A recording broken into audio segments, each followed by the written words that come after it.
hello again in cyberspace, and welcome to virtual lecture number 10 for Chemistry 3353. And the topics we're going to talk about today will continue along with the transition metal chemistry that we've been developing over the last 9 virtual lectures. And the first thing we'll address is how does one determine if a transition metal complex is high spin or low spin when the possibility exists for that.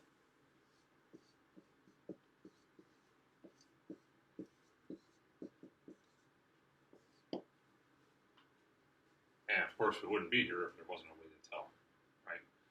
So the possible electron configurations one can have where this two possible spin states exist are D4 to D7. And so if you have 1, 2, or 3 d electrons, there's no differentiation between the two. And if you have 8, 9, or 10 d electrons, there's no differentiation between the two either. So the question really only arises, do we have 4, when we have 5, when we have 6, when we have 7 d electrons? And so how do you determine then which is which? And so if we put a representative complex like this, Ml6, and again, for our purposes, we're going to have all 6 of those ligands be the same thing. So they're all chlorides, or they're all carbonyls, or they're all water, or what have you.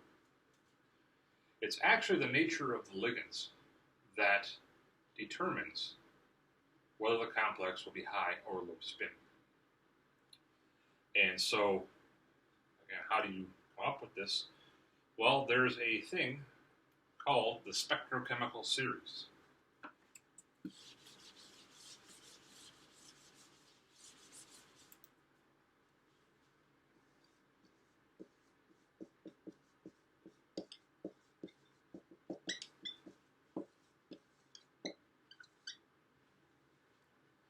And what it is sort of like an energy ordering, although that's not exactly the right definition, of ligands that will tell you whether a complex is high or low spin. So, before we get into that, remember how or what will happen if this possibility exists. All right, so let's put a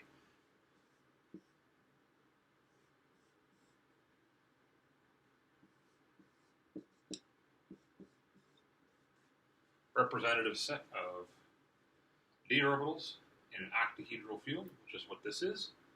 As long as all the ligands are the same, you're in OH symmetry. And then recall that the separation between T2G and EG star is called delta O. So that's the energy difference between this set of orbitals and the one immediately above it. And this is the whole thing, the factor, right? So if we did this for, let's say, a D4 complex, the first possibility would be we could have a high spin complex, which looks like that.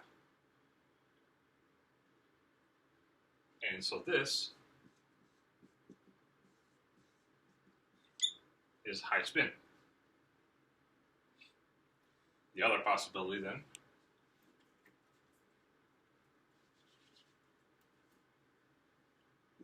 is to take that 4th electron and pair it with one of the 3 in the degenerate set of T2G orbitals. Now again, it doesn't matter if I pair here, here, or here. All 3 of those are degenerate, which means they have the same energy, so you get the same energy overall by doing this. So for the heck of it, we'll put it in the middle one, but you could have put it on the left or the right as well. This is not high spin now.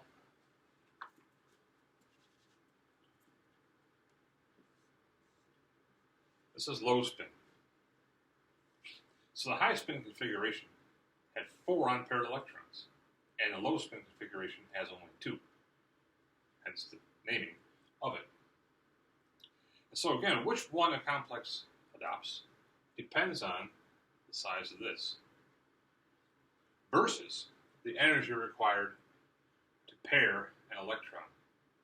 And that was the topic that was addressed in the last virtual lecture, number 9. So, what actually determines the size of this is this, the spectrochemical series. So,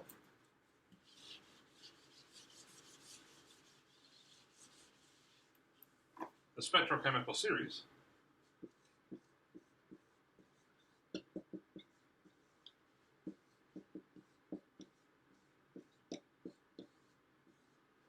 defines the size of delta O, the octahedral crystal field splitting parameter. There we go. That's a mouthful. That's why we call it delta O. So, depending on what kind of ligands you have, delta O will either be small or large. And so, let's put a list up on the board here. And this is just a part of what is out there. And so it's not exhaustive, but we're going to look at the pattern and you'll see what happens. And so at the very left-hand side, we'll start with iodine.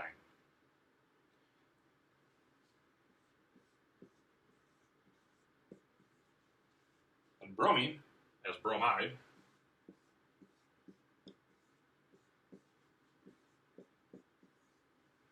And finally fluorine. Then, we'll go up to some other common things.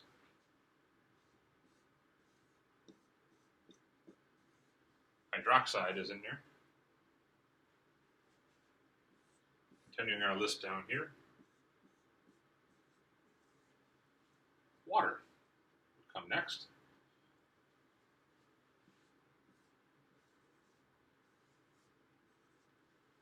Then, amines.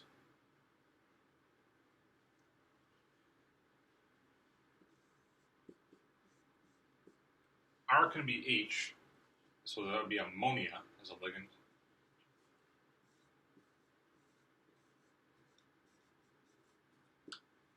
Or it can be any organic substituent, and so again, that's what that convention means. This is followed by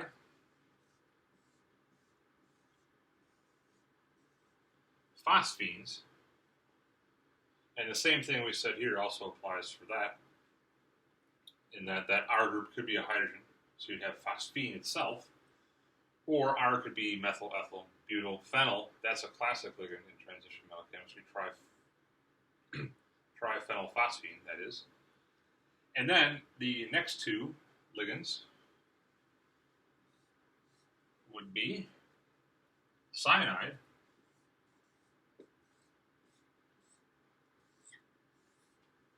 and we finish up with carbon monoxide or carbonyl, CO. Now, if you break this down to an even simpler connotation, right? What are those four things? They're halogens. Versus these two, which are oxygen donors. Then we have a nitrogen donor, a phosphorus donor, and cyanide and carbonyl at the end. So we can simplify this even further like this.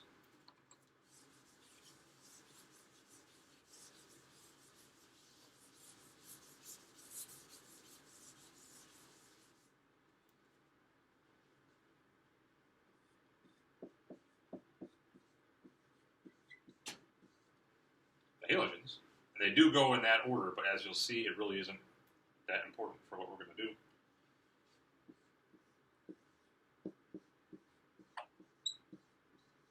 Followed by the oxygen donors.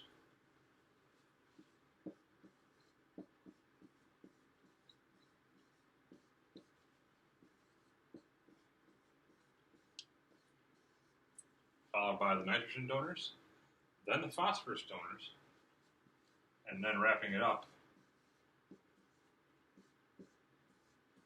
We'll keep those two separate and call them cyanide and carbonyl. If you have a halogen, and if you're on this side of the spectrochemical series,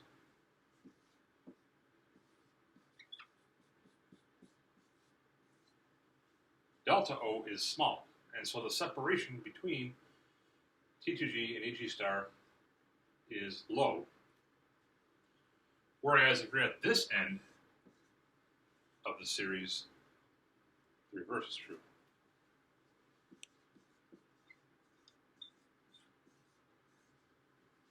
We have a large delta O. And one of the reasons for this, and we'll talk about this in, again, a very simplistic concept a little bit later, is that these ligands, including the phosphorus ones, so these three, one group and two individuals, are what are called pi-accepting ligands. Now, we've just looked at the sigma bonding only picture in these complexes. It gets a little more difficult to understand if you start mixing in the pi interactions that occur. And so we've pretty much ignored that, and that's fine. But that's actually why this occurs, is that these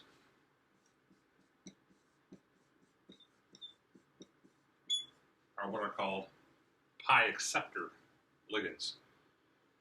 And if you take the Advanced Inorganic Chemistry course for the ACS certified degree, you'll see a much more detail about this particular thing. We'll talk about a little bit at the very end of the transition metal stuff that we're developing.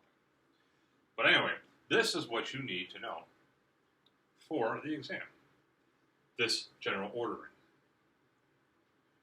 Okay? And because we're not doing all the MO theory and explaining all this stuff, we can break this down even simpler.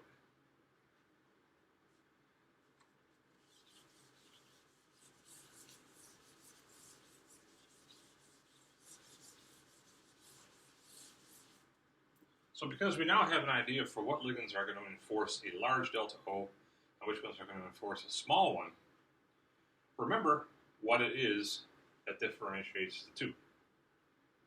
Right? Does the pairing energy exceed delta O, or is the reverse true? And so when we have two possible spin states, D4 and D7,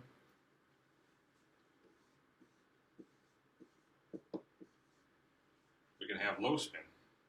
And this will be enforced by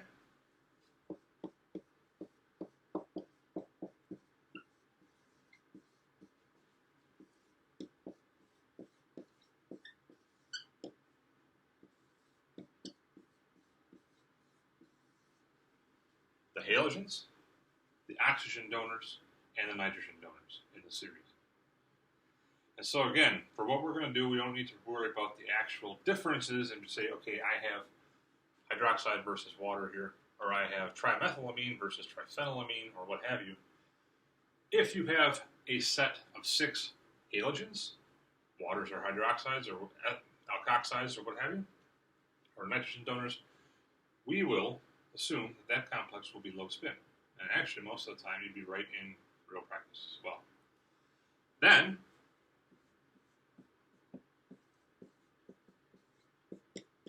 that leaves us with the high spin situation. And who's going to do that? Everybody else that we didn't have on our list right here. So, phosphorus donors, which is one of them, cyanide, and carbonyl. Okay? And really, you remember this part, you can answer almost all the questions you'll be asked. If you're asked, okay, which of these has a larger delta O, or rank them in order of increasing delta O, then remember, halogens less than oxygen donors, less than nitrogen donors, less than phosphorus donors, less than CN minus, less than CO, the list that was just up here. So 2 things I want you to be able to do is A, determine if it's high spin and low spin, and B, put some complexes in order in terms of their increasing or decreasing delta O. And so this is an oversimplification, but it does work in most cases, and so that's all we're going to worry about. So then, let's get back to this possibility of high or low spin. And again, what we'll do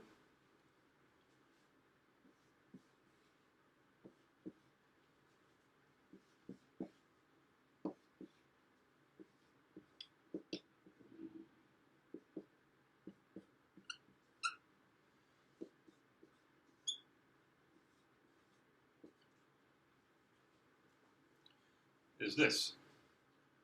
All right, we'll compare two things. Let's say we have this.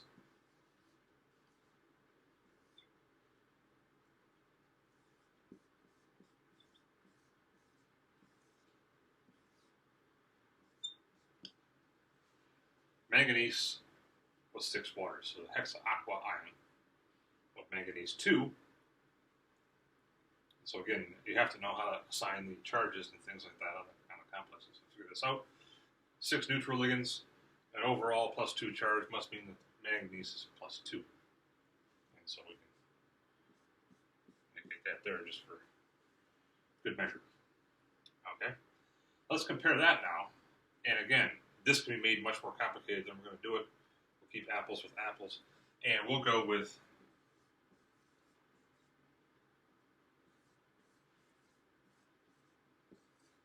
a hexacyano-manganese complex that has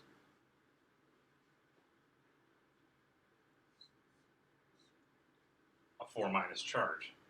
So once again, since cyanide is -1, there's 6 of them. The manganese must be 2. And it is, in that case. Both of these, then, if you count the d electrons, manganese is a metal occurring in group 7. It has 7 d electrons to start with. If we take 2 away in both of these cases,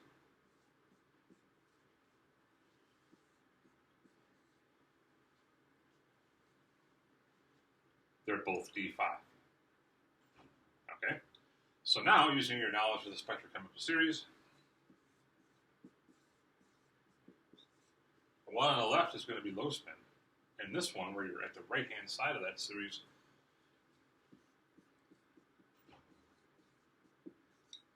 that's going to be high spin. And the last thing to do is put the electrons where they go. So we have 5 electrons. 1, 2, 3, low spin. 4, 5. In a high spin situation,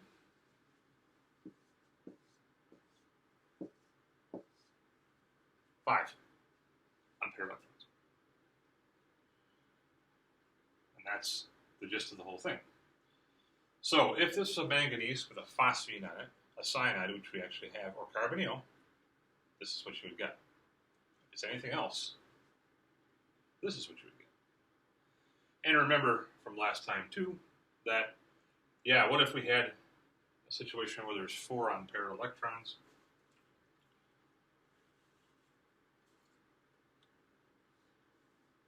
And does that spin state exist? Yes, it is possible. However, we're dealing only with the extremes. And so you have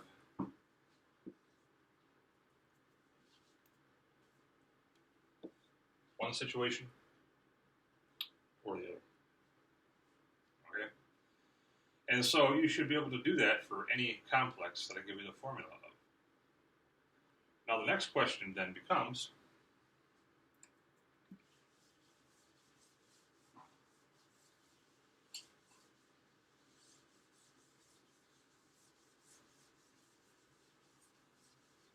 what does all this do to the properties of the complexes? And so if you look at the literature or you look at some pictures on the internet or whatever, you'll see a lot of times transition metal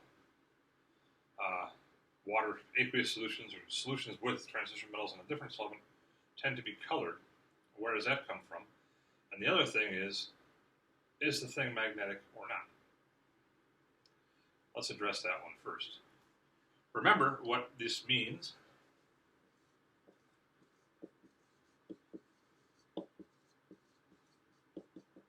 If something's paramagnetic,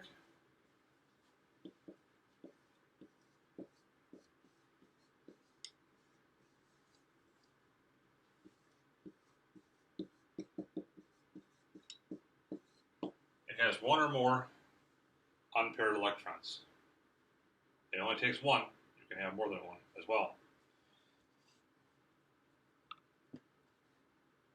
Sorry, my screensaver just came on. The opposite, in a sense, is diamagnetic, no unpaired electrons.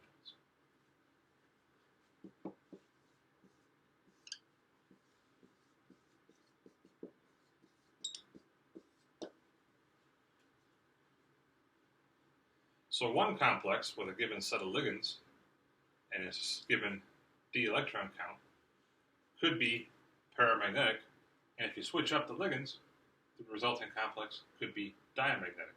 So let's look at an example of that one.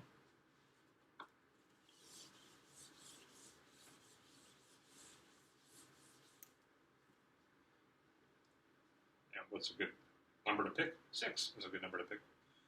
And this is basically the only set of possibilities we have. Anyway, so let's do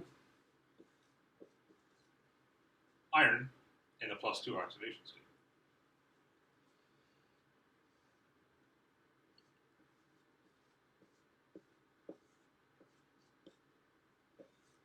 We have a bromo complex. And then let's do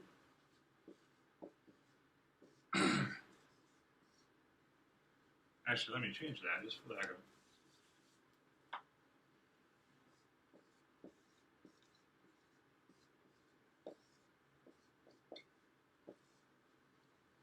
Six triphenylphosphines.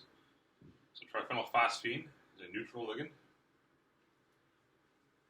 Iron 2 would have a 2+ charge on that complex, which it does. Bromine, since it's negative, -6 + 2, -4.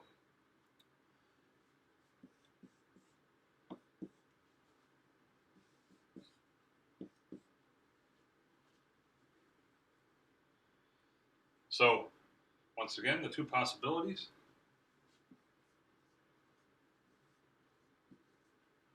T2G and EG star in each case.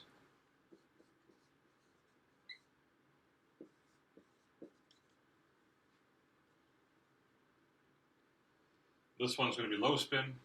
It's iron 2, it's D6.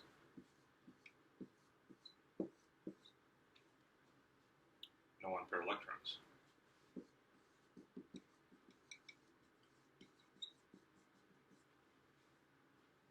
Diamond here,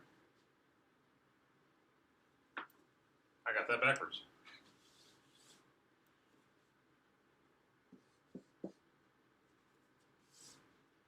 That's actually true here. So,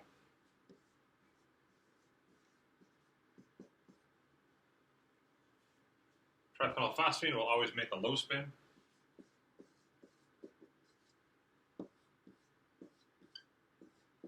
Complex, whereas halogens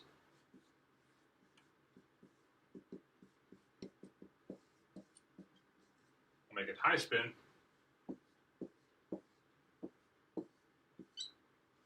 So we have 4 unpaired electrons. So, question is asked, which of these two complexes is paramagnetic? This one is.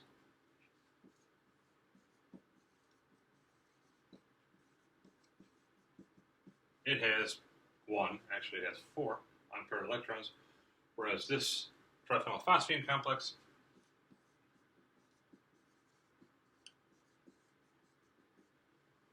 is diamagnetic.